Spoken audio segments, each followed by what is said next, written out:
নমস্কার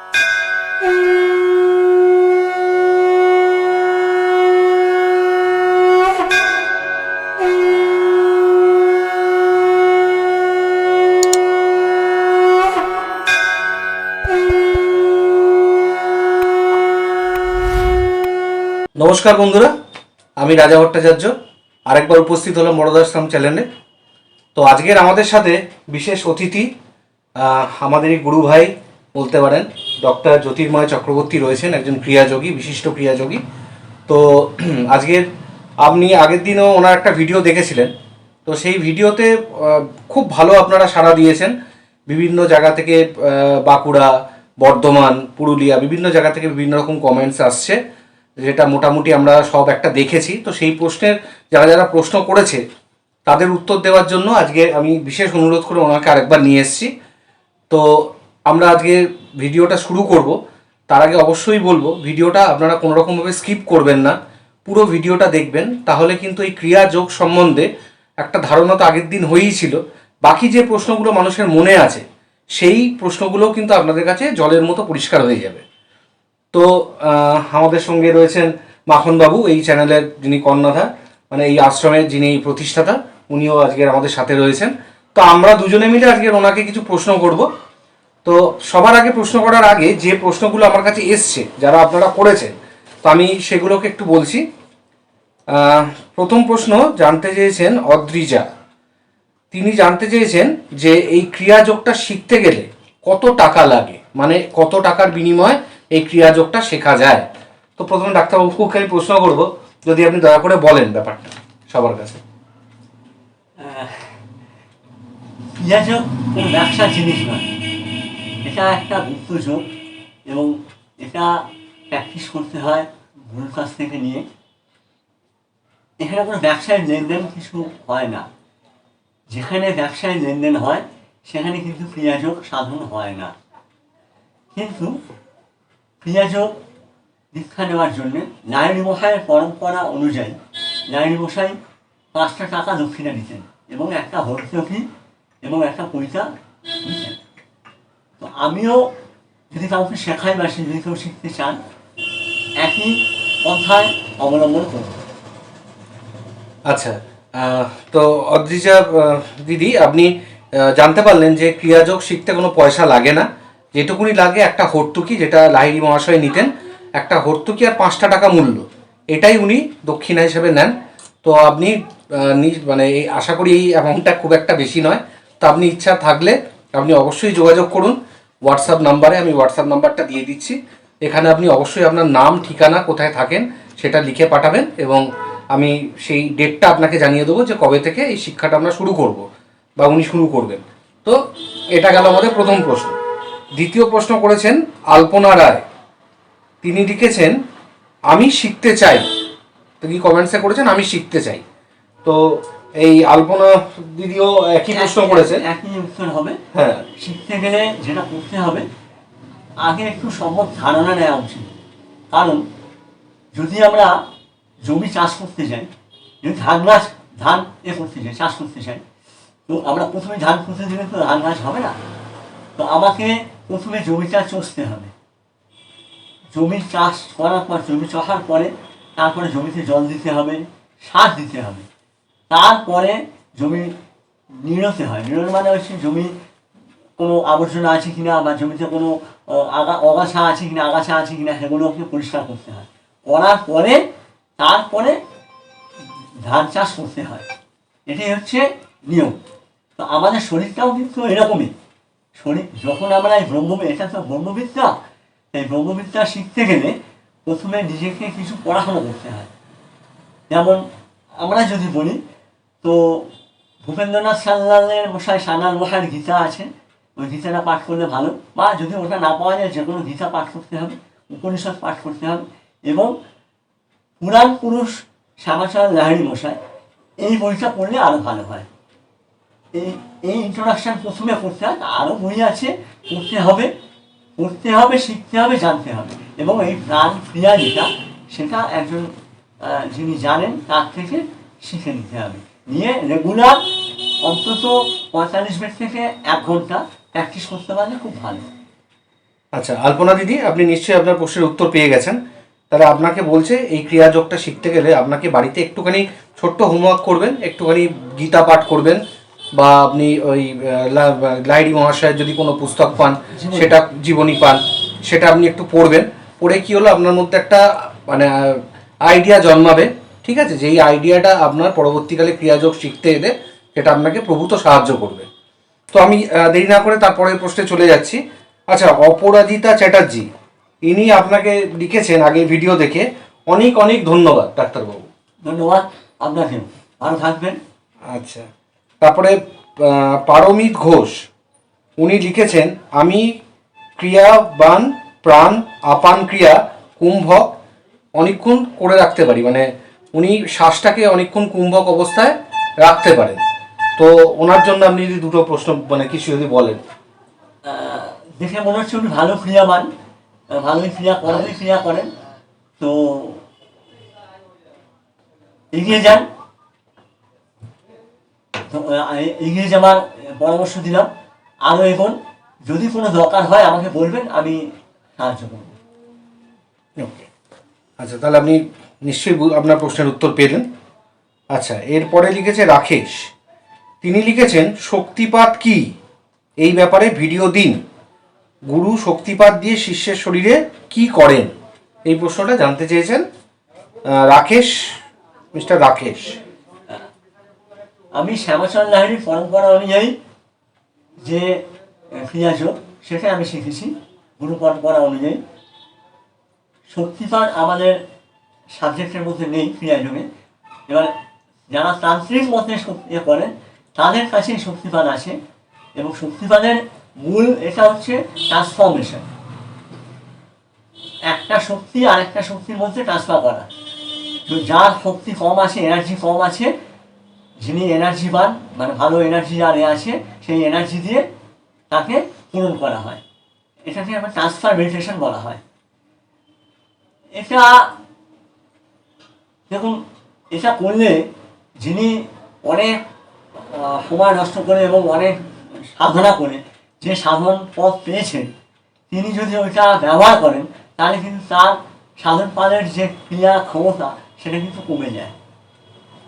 যেমন আমার এখানে একটা ছোট্ট প্রশ্ন হচ্ছে যে আমিও শুনেছিলাম যেটা, যে রামকৃষ্ণ পরমহংসদেব বিবেকানন্দকে বলেছিল যে আমি আমার শক্তি তোকে দিয়ে দিচ্ছি, শক্তিপাত করছি তোকে।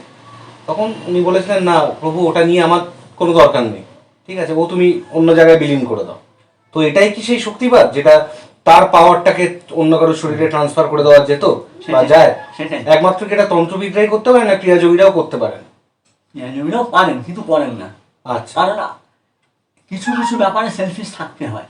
কারণ আমি এত সাধনা করে একটা জায়গায় উঠেছি, মানে এক জন্মে হয় না সব সময়, তো এত সাধনা করে একটা জায়গায় উঠেছি, এবার সেই জায়গাটা যদি উনি বিলিয়ে দেন ওইভাবে, তো সেই ব্যাপারটার মূল্য থাকে না। কিন্তু উনি শেখাতে পারেন। আচ্ছা, কিন্তু ডাইরেক্ট ট্রান্সফর্ম করা উচিত না, তা করা উচিত না। আচ্ছা, সুজাতা পাজা লিখেছেন আমি শিখতে চাই। তো সুজাতা পাজার জন্য যদি কিছু বলেন। ওনার ওই একই ওনাকে একটু পড়াশোনা করতে হবে আগে, একটু আমাদের এই যে আছে সেই সাবজেক্ট সম্বন্ধে, ক্রিয়াযোগের সাবজেক্ট সম্বন্ধে প্রচুর বই আছে। অটোবায়োগ্রাফি অফ আমাদের আছে, ওনার বইটা পড়তে হবে। আরও অনেক বই আছে, যদি সবচেয়ে ভালো হয় গীতা পড়া, গীতা পড়লেই সবচেয়ে তাড়াতাড়ি জ্ঞান লাভ হবে। তাহলে সুজাতা দেবী, আপনি গীতাটা আগে একটু বাড়িতে পড়াশোনা করে নিন, একটু দেখাশোনা করুন, তারপরে তো আমরা রয়েছি। আপনি ফোন করে যেদিন থেকে শিখতে চাইবেন আপনি অবশ্যই আমাদের হোয়াটসঅ্যাপ নাম্বারে যোগাযোগ করবেন, আপনার নাম ঠিকানা দিয়ে কবে থেকে আমরা ক্লাস শুরু করব সেটা আপনাকে জানিয়ে দেবো। আপনি এলে সেইটা আপনি অবশ্যই শিখতে পারবেন। কিন্তু আপনি তার আগে বাড়িতে একটু আপনাদের প্রাইমারি যেটা দরকার সেটা একটু গীতা পাঠ করে একটু নিজেকে তৈরি করে নিন। আচ্ছা, এরপরে প্রশ্ন করেছে তীর্থ বিশ্বাস, তিনি জানতে চেয়েছেন যে বিপাশনা ক্রিয়াযোগের ওপরে একটা ভিডিও যদি উনি পেতেন তাহলে খুব ভালো হতো। তো সেটা নিয়ে যদি আপনি বলেন, যদি পরবর্তীকালে এরকম কোনো ভিডিও আপনি করতে পারবেন বা করবেন, এরকম যদি আপনার কোনো ক্রিয়াযোগের প্র্যাকটিক্যাল মানে যেটা আছে সেটা কখনোই আমি ভিডিওতে দেখাবো না, কারণ এটা গুপ্তবিদ্যা। ভিডিও দেখানো মানে এটা ব্যক্ত হয়ে যাবে, আর হবেও না, এভাবে হয় না। আর বিপাশনার সঙ্গে ক্রিয়াযোগের অনেক কিছুই মিল আছে, কিছু মিল আছে, কিছু অমিল আছে। বিপাশনা হচ্ছে সম্পূর্ণ বৌদ্ধিক, মানে বুদ্ধ মতে যারা করেন তারা বিপাশনা এটা করেন। আর ক্রিয়াযোগ যারা, তারা বৈদিক মতে যারা, তারা কিন্তু ক্রিয়াযোগটা করেন। ক্রিয়াযোগ হচ্ছে বাবাজি মহারাজ এবং শ্যামাচন্দ্রাহরি মহাশয়ের পরম্পরা, আর বিপাশনা হচ্ছে বুদ্ধদেবের পরম্পরা। আচ্ছা, কিন্তু বিপাশনার সঙ্গেও ক্রিয়াযোগের অনেক মিল এবং অমিল আছে। বেশ। আচ্ছা, এরপরে মিস্টার বিশ্বাস তিনি জানতে চেয়েছেন যে আপনার ফোন নাম্বার ও ঠিকানা দয়া করে দেবেন, আমি যোগাযোগ করব। তো আমি মিস্টার বিশ্বাসকে বলবো আমাদের নিচে স্ক্রল যাচ্ছে নাম্বারটা, আপনারা নাম্বারটা দেখে নিন এবং ঠিকানা আপনি এই নাম্বারে হোয়াটসঅ্যাপ করবেন। করলে নিশ্চয়ই আপনাকে ঠিকানা এবং কবে থেকে আমরা ক্লাস শুরু করছি সেটা আমরা জানিয়ে দেবো, আপনি ইচ্ছা করলে যোগাযোগ করতে পারেন। এরপরে আসছে রামান অধিকারী, তিনিও একই কথাই বলেছেন, তিনি শিখতে চান। তো আমরা তাকেও একই কথা বললাম, নিচের নাম্বারে অবশ্যই হোয়াটসঅ্যাপ নাম্বারে যোগাযোগ করুন, করে আপনি আমাদের সাথে যুক্ত থাকুন চ্যানেলের সাথে। আপনি যবে থেকে শিখতে আসতে চাইবেন অবশ্যই বলবেন, আমরা অবশ্যই আপনাকে সে সুযোগ করে দেবো। আচ্ছা, তো মোটামুটি আমরা যারা যারা নাম বলেছে তাদের নামগুলো আমি আপনাকে বললাম। কিছু ব্যক্তি এমন প্রশ্ন করেছেন যেখানে বলেছেন দয়া করে আমাদের নামটা বলার দরকার নেই, তো তারাও কিছু প্রশ্ন করেছে। আমি প্রশ্নগুলো ডাইরেক্ট আপনাকে করছি, তাদের নাম বা এগুলো আমি এখানে ক্যামেরার সামনে জানাচ্ছি না। তো একজন প্রশ্ন করেছেন যে ক্রিয়া শরীরে কিভাবে কাজ করে, ক্রিয়া শরীরে কিভাবে কাজ করে। প্রথম বলছি, আমাদের শরীরটা একটা জটিল উপাদানে তৈরি। এখন এখানে আমি হরমোন, মাসল, বোন এত আলোচনা করতে গেলে অনেক সময় লাগবে, সেই জন্যই বললাম জটিল উপাদানে তৈরি। এই শরীরটার যিনি শাসক তিনি হচ্ছেন বায়ু। এই বায়ুর সাহায্যেই আমাদের সব কিছু চলে। একটা সোজা উদাহরণ দিচ্ছি, বায়ু যতক্ষণ আমাদের শরীরে আছে, আমাদের শরীরে অঙ্গ প্রত্যঙ্গ চলছে এবং আমরা মানুষ বা আমরা অমুক, আমার তমুক এই হিসেবে আমরা চলাফেরা করছি বা আমরা যা কিছু করছি। এই বায়ুটা যখনই বেরিয়ে যাবে শরীর থেকে, তখনই কিন্তু বলা হরি হরি বল, এই জায়গায় চলে যায়। তো এই বায়ু যে আমাদের শাসক, বায়ুর ধাতা শরীর আনাম, এই বায়ু কিন্তু আমাদের শরীরের মন, বুদ্ধি এবং আমাদের অঙ্গ প্রত্যঙ্গকে পরিচালনা করে। এই বায়ু কিন্তু আমাদের মেন। এই বায়ুর মাধ্যমেই আমাদের কিন্তু এই কুটস্থ যে আমাদের জাগ্রত হয়, এই বায়ুর মাধ্যমেই হয়। এই বায়ুকে মূলাধার থেকে সহস্রার অবধি টেনে নিয়ে যেতে হয়। প্রথম পাঠে মূলাধার থেকে আকাশচক্র অবধি করতে হয়, এটা বলে ষষ্ঠচক্র।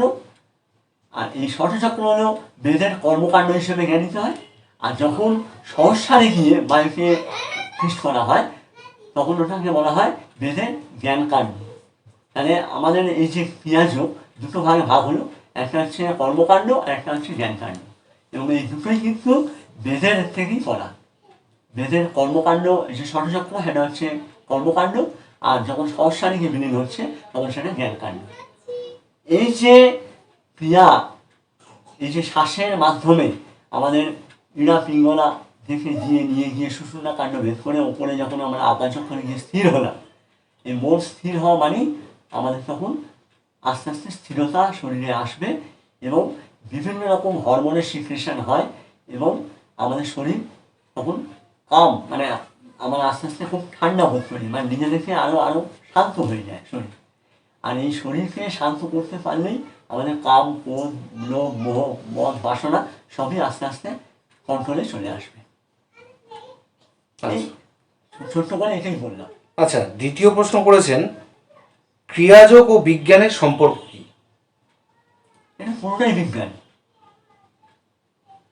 আমাদের এটা স্পিরিচুয়াল বিজ্ঞান। আমাদের যে বেদ লেখা হয়েছে বা গীতা যেটা হয়েছে, এটা কিন্তু পুরোপুরি বিজ্ঞানকেই সাপোর্ট করেই করে।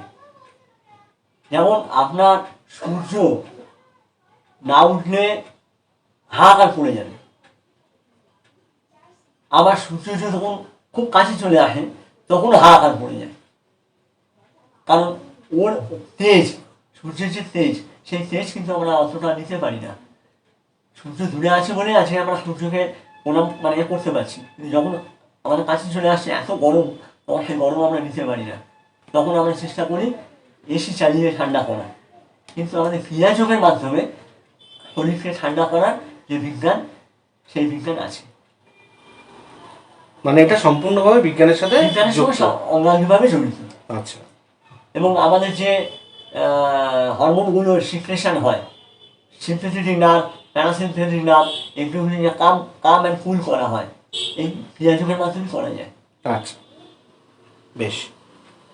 এরপরে যে প্রশ্ন করেছে সবাই, সেটা হচ্ছে ক্রিয়া দীক্ষার জন্য প্রস্তুতি কিভাবে নেওয়া হবে বা কিভাবে নিতে হয়? ভালো প্রশ্ন। ক্রিয়া নেবার আগে আমার মনে হয় একটু পড়াশোনা করে নিলে ভালো হয়। কারণ আমি যে বিষয়ে যাচ্ছি সেই বিষয়ে যদি কোনো সম্যক জ্ঞান না থাকে, সেই বিষয়ে যদি আমার ধরে আমি একটা ইন্টারভিউ দিতে যাচ্ছি, এবার ইন্টারভিউ দিতে গেলে কী হবে, আমি যে বিষয়ে ইন্টারভিউ দিতে যাচ্ছি সেই ইন্টারভিউ সম্বন্ধে আমার কিছু মিনিমাম জ্ঞান থাকা দরকার, নাহলে আমি ইন্টারভিউ দেবো কী করে। তো সেইখানেও এখানে করতে এলে একটু গীতা পাঠ করে এলাম, গীতা সম্বন্ধে একটু পড়াশোনা করলাম, পুরাণ পুরুষ শ্যামাচরণ লাহিড়ী ওনার যে বই আছে অশোক বাচস্পতি মহাশয়, ওই বইটা পড়লাম, বা অটোবায়োগ্রাফি অফ যোগানন্দ, ওইটা পড়া যেতে পারে, ওটাও পড়লে খুব ভালো জ্ঞান হবে। এরকম ক্রিয়াযোগের ওপর যে সমস্ত বইগুলো আছে, সাধন তত্ত্ব এ বই আছে আমি নিত্যানন্দ গিরি ওনার মহারাজের, এই বইটাও পড়া যেতে পারে। আরও অনেক বই আছে, সেই বইগুলো পড়লে একটা সম্যক জ্ঞান হবে। তাহলে কী হবে, আপনার ক্রিয়াযোগ সম্বন্ধে ইন্টারেস্ট বাড়বে এবং ক্রিয়াযোগটা কী এটা বুঝতে পারবে। আচ্ছা, বেশ। এর পরের যে প্রশ্ন আছে সেটা হচ্ছে ক্রিয়া কতক্ষণ ধরে শিখতে হয়? ক্রিয়া শিক্ষা যেটা, সেটা মিনিমাম 45 মিনিট থেকে 48 মিনিট করলেই ভালো। মানে প্রতিদিন এটা 45 মিনিট থেকে 48 মিনিট করতে হয়। আচ্ছা, করতে পারলে ভালো। আচ্ছা, আচ্ছা। তো এবার এটা তারপরে আপনি যতক্ষণ ইচ্ছা করলেন সেটা আমি করতে পারি, হ্যাঁ, সেটা সেটা মিনিমাম 45 মিনিট করতে পারলে ভালো। আচ্ছা, দ্বিতীয় প্রশ্ন, আমরা কিভাবে ক্রিয়া শিখবো? একই প্রশ্ন, আপনাকে একটু পড়াশোনা করে এলে ভালো। এবং যিনি হ্যাঁ, তার সাথে আরেকটা প্রশ্ন উনি করেছেন যে ক্রিয়াযোগ কি অনলাইনে শেখানো সম্ভব? না, অনলাইনে এটা বুদ্ধবিদ্যা এবং প্র্যাকটিক্যালি শিখতে হয়। প্র্যাকটিক্যাল শেখা কখনো অনলাইনে হয় না। আমি দেখেছি কিছু ভিডিও বিদেশিরা করছে, এখান থেকে শিখে নিয়ে গিয়ে অনলাইনে করছে, যদিও অনলাইনে শুধুই জিভ পার করা ক্রিয়াটাই দেখাচ্ছে, কিন্তু অন্য অন্য ক্রিয়া দেখা সম্ভব নয়। কারণ আমরা শ্বাস তো ভেতরে চলে, শ্বাস তো বাইরে চলে না। সেটাই। শ্বাসটা কীভাবে নেবেন, কীভাবে ছাড়বেন, কখন ছাড়বেন, কখন কী করবেন, এটা তো ওইভাবে শেখানো যায় না অনলাইনে, হয়ও না। যদি স্থূলবিদ্যা হতো করা যেত, এটা সূক্ষ্মবিদ্যা। সূক্ষ্মবিদ্যা কখনো অনলাইনে ওইভাবে শেখানো যায় না।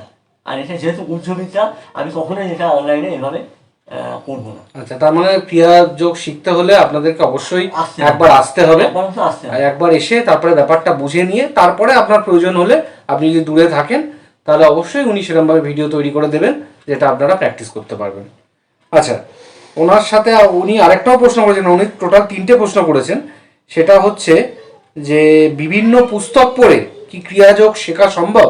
না, বুঝলেন, এটা সম্ভব নয়, কারণ এটা প্রথমেই উনি বলেছেন যে এটা একটা গুরু পরম্পরায় অতি গুপ্তবিদ্যা। তো সুতরাং পুস্তকে হয়তো লেখাটা ঠিকই আছে, কিন্তু লেখাটা বোঝার মতো চিন্তাধারা বা চিন্তা শক্তি আপনার যেহেতু এখনো পর্যন্ত আসেনি, তাই পুস্তক না পড়ে এগোনোটাই ভালো, তাই তো? অবশ্যই। আচ্ছা, আচ্ছা। তারপরে এখানে নামটা উনি দিয়েছেন, উনি ফোন করেছিলেন এই নাম্বারে, আমাদের নাম্বারে উনি ফোন করেছিলেন, শ্যামলবাবুকে বলছি। উনি বলেছেন কেন ক্রিয়াযোগ দীক্ষা হিসাবে দেয়া হয়, মানে ক্রিয়াযোগটা দীক্ষা হিসেবে কেন দেয়া হয় বা দীক্ষা নিয়ে কেন করতে হয়? অ্যাকচুয়ালি এটা ব্রহ্মবিদ্যা, এবং ব্রহ্মবিদ্যা নিতে গেলে একটা মন্ত্রগুপ্তি বা একটা এর সাহায্য নিতে হয়।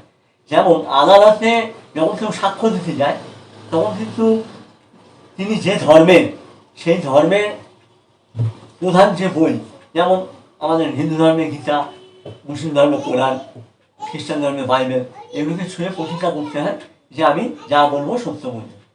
ঠিক তেমনি আমাদেরও এখানে একটা ভক্তি মন্ত্র করতে হয় যে আমি এই বিদ্যাটা যতক্ষণ না নিজে শিখতে পারবো এবং আমার যিনি গাইড আছেন বা যিনি শেখাচ্ছেন তিনি যতক্ষণ না পর্যন্ত বলতে পারবেন যে হ্যাঁ তুমি যোগ্য হয়েছো, ততক্ষণ কিন্তু কাউকে শেখানোটা উচিত না এবং উচিত হবে না।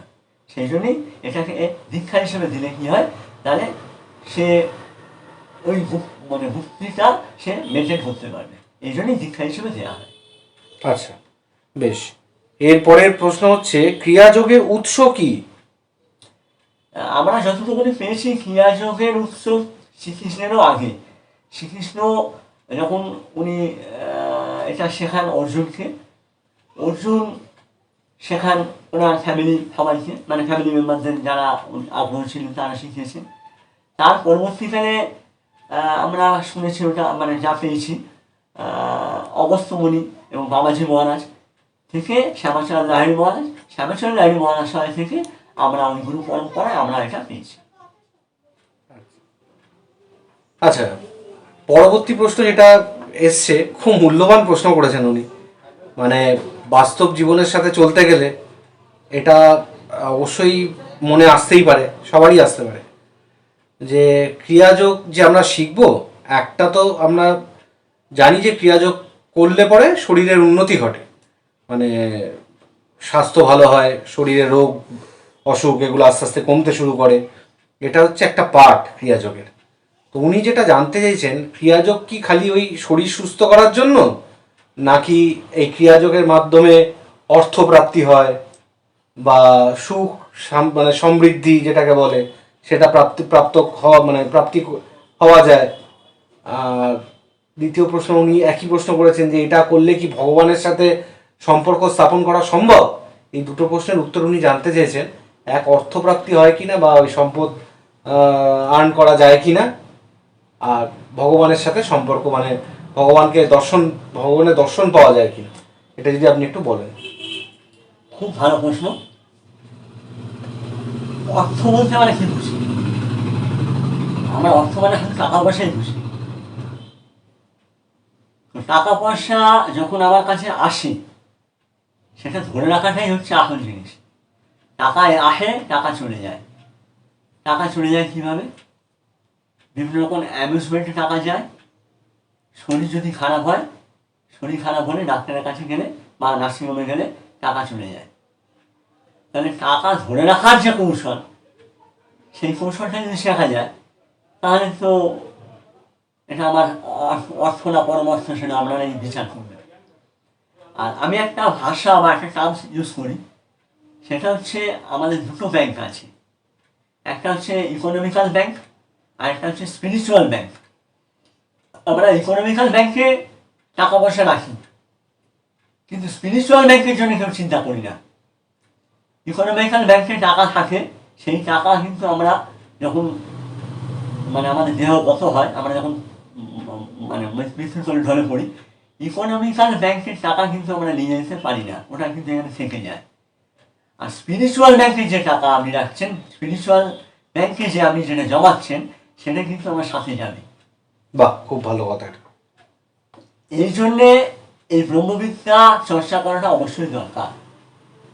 আর ভগবান প্রাপ্তি হয় কিনা, আর ভগবানের তো অনেক রকমের মিনিং আছে, অনেক রকমের টার্মস আছে। প্রথম যেটা উপনিষদে আছে, কঠোপনিষদে, আমাদের মাখনলাল ভট্টাচার্য উনি পণ্ডিত এই বিষয়ে, উনি একটা সূত্র আমাকে ধরিয়ে দিলেন।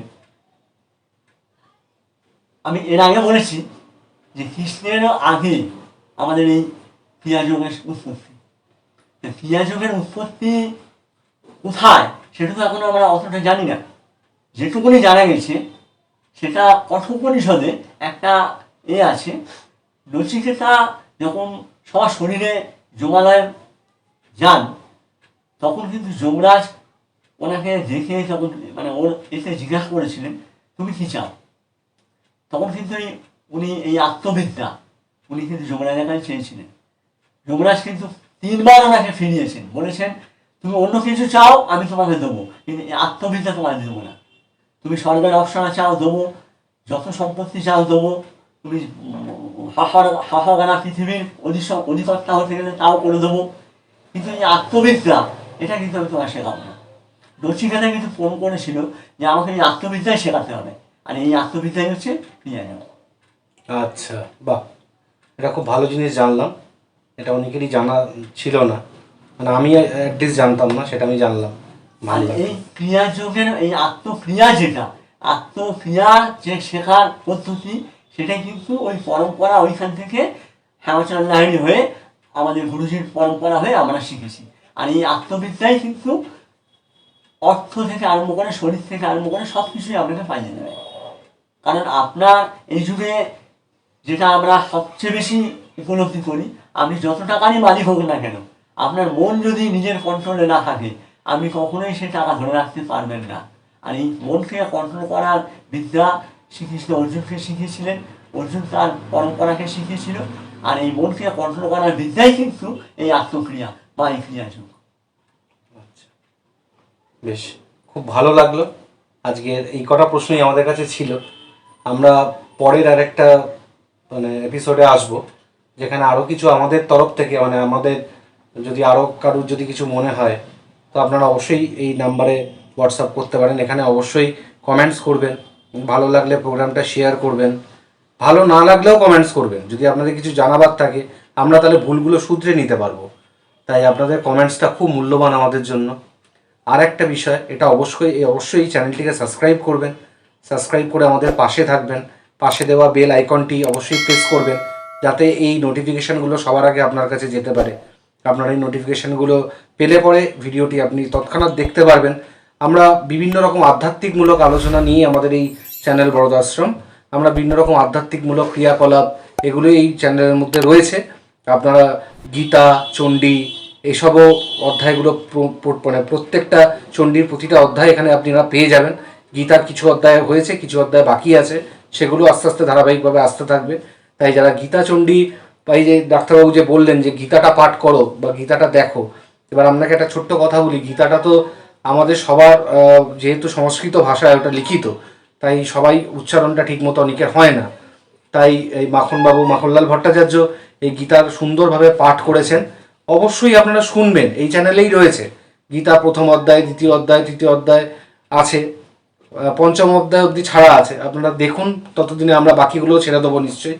আর চণ্ডী পাঠ আপনাদের সম্পূর্ণ চণ্ডী পাঠটাই রয়েছে, ওটাও দেখুন। ওটা শক্তি মা দুর্গার, মা চণ্ডী, ওটাও দেখুন। তো এত বড় ইন্টারাকশান দিলাম, ঠিক আছে, কিছু মনে করবেন না, সময়টা আপনাদের নিলাম, কিন্তু আমাদের এটা বলা খুব জরুরি ছিল।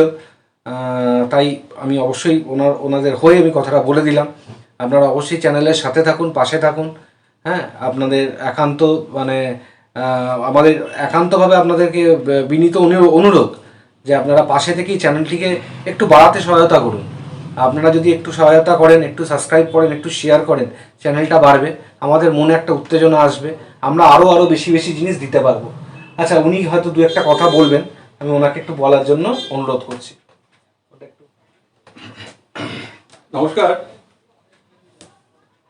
বিগত প্রায় 20 বছর আমার ভাই ডাক্তার জ্যোতির্ময় চক্রবর্তী আমার সঙ্গে সংযুক্ত, এখানে আসা যাওয়া করে, জানে। এখনো প্রতি বছর তর্পণ টর্পণ করতে, পুজো বাচ্চা, হোম যজ্ঞ সবই জানে, পুজোও করে, যজ্ঞও করে, সবই জানে। তো এবার এতক্ষণ ধরে শুনছেন, আপনারা শুনলেন এই ক্রিয়াযোগ সম্বন্ধে।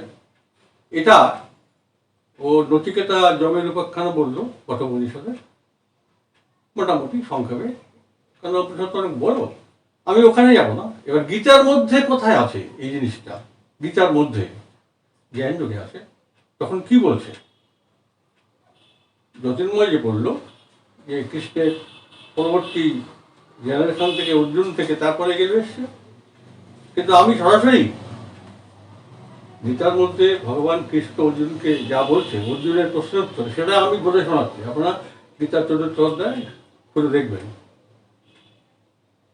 তখন বলছে ভগবান, ইবং বিবস্বতে যোগং প্রত্যবানহমব্যয়ম বিবস্বান মনে বিপ্রহ মনোরেক্ষাগবে ব্রবীত এবং পরম্পরা প্রাপ্ত ইমং রাজর্ষয়ো বিদুঃ সকালে দেহ মহতা যোগ নষ্ট পরন্তব সয়েবয়ং মায়াত্তেজ্য যোগ প্রত্য পুরাতন ভক্ত শিবে সখা চেতি রহস্যং হেতদুত্তমম। আমি আর বাড়াবো না, এই শ্লোকটার মধ্যে কি কি বলছে সেটা বলছি। ভগবান বলছেন অর্জুনকে, অর্জুন এই অব্যয় যোগ, এই ক্রিয়াযোগ হচ্ছে অব্যয় যোগ, পরমাত্মার যোগ, ব্রহ্ম বিদ্যা, সেজন্য অব্যয়। এই অব্যয় যোগের কথা আমি কাকে বলেছিলাম? বিবস্থান, সূর্যকে বলেছিলাম। তারপরে সূর্য কি করলো? সূর্যপুত্র মনুকে বলল, তারপরে ইক্ষাকুকে বলল, ইক্ষাকু বংশ। ক্রমে এই পরম্পরা চলে আসছে, কিন্তু বর্তমানে অনুষ্ঠাতার অভাবে, মানে ক্রিয়াযোগের অনুষ্ঠাতা ছিল না, তাই কৃষ্ণ বলছে যে অনুষ্ঠাতার অভাবে এটা হারিয়ে গেছে। সেটাই বলছে স্বয়ে বায়ং মায়া ত্রিদ্য যোগ প্রত্য পুরাতন। সেই হারিয়ে যাওয়া অব্যযুগের কথাই পুরাতন আমি তোমাকে নতুন করে বলছি, তুমি শোনো। তাহলে বুঝেছেন যে গীতাটা পড়া কত জরুরি ব্যাপার, ধীরে ধীরে পড়তে হবে, বুঝতে হবে। সেই অব্যয় এটা এত সহজ, প্রজন্মটাই এত সহজ করে দিয়েছে এবং সাধারণ লোক করতে পারে।